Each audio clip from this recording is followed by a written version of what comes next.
जय श्री गणेश दोस्तों, कैसे हैं आप लोग। हमारी आज की कहानी है सबक। राजेश के पिता की मृत्यु काफी समय पहले हो चुकी थी। अब राजेश अपने पैतृक गांव को छोड़कर मां के साथ शहर में रहने लगा। राजेश एक प्राइवेट कंपनी में मैनेजर की पोस्ट पर काम कर रहा था। राजेश की मां शहर में ही उसकी शादी की बात चलाने लगी और एक मॉडर्न ख्यालों वाली लड़की को उन्होंने अपने घर की बहू बना लिया।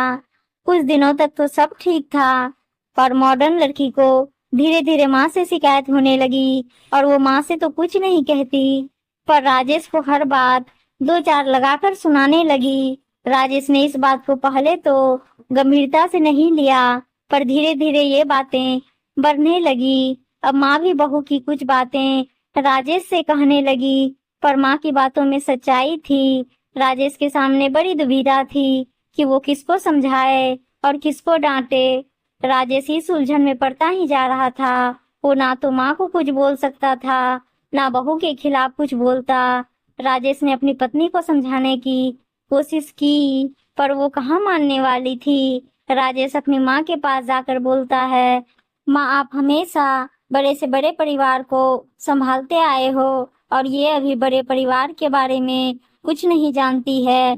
माँ आप इसका कोई हल निकालो ताकि हर रोज रोज का टंटा खत्म हो। माँ मैं जानता हूँ आपकी कोई गलती नहीं है, पर उसे कुछ समझाने के बजाय कुछ करना होगा। अब बहू को कुछ समझाने के लिए एक प्लान बनाया गया। माँ को कुछ दिनों के लिए गांव भेज दिया और 2 दिन बाद करीब रात को 2 बजे राजेश के पेट में बहुत जोर का दर्द होने लगा।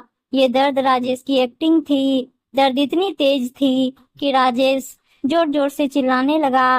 राजेश की पत्नी रश्मि को कुछ समझ नहीं आ रहा था कि क्या किया जाए।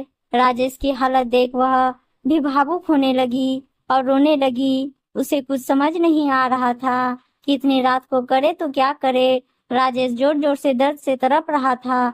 रश्मि ने डॉक्टर को फोन करने की कोशिश की, पर कॉल नहीं लग पा रहा था। गाड़ी वाले से बात हो नहीं पा रही थी। रश्मि को अचानक माँ को फोन करने का ख्याल आया और उसने माँ को फोन किया।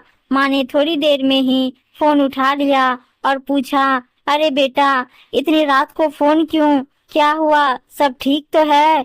रश्मि रोते हुए बोलती है, माँ राजेश का बहुत जोर से पेट दर्द हो रहा है, मेरे कुछ समझ में नहीं आ रहा है, मैं क्या करूं। आप भी हमें अकेले छोड़कर चली गई, अब मैं क्या करूं। माँ ने कहा, बेटा घबराओ मत, मैं जो कहती हूँ वो करो। आप रसोई में जाकर मेथी दाना, सौंठ और नमक मिलाकर राजेश को खिलाओ, थोड़ी देर में ठीक हो जाएगा। रश्मि ने तुरंत बताए नुस्खे को अपनाया और राजेश थोड़ी देर बाद नॉर्मल हो गया। रश्मि अब राजेश को गले लगाकर जोर से रोने लगी और कहा, आपकी ऐसी हालत मुझसे बर्दाश्त नहीं होती। आज माँ जी नहीं होती तो क्या होता। रश्मि ने माँ को फोन किया और कहा, माँ अब कल ही वापस आ जाइए। मैं अब समझ गई हूँ कि परिवार में बड़े सदस्यों का क्या महत्व होता है। मैं अपनी गलतियों के लिए आपसे क्षमा मांगती हूँ। अब आप सुबह ही घर आ जाना प्लीज। माँ ने कहा, ठीक है बेटा मैं आती हूँ। छोटे से नुस्खे ने पूरे परिवार को फिर से खुशियों से भर दिया।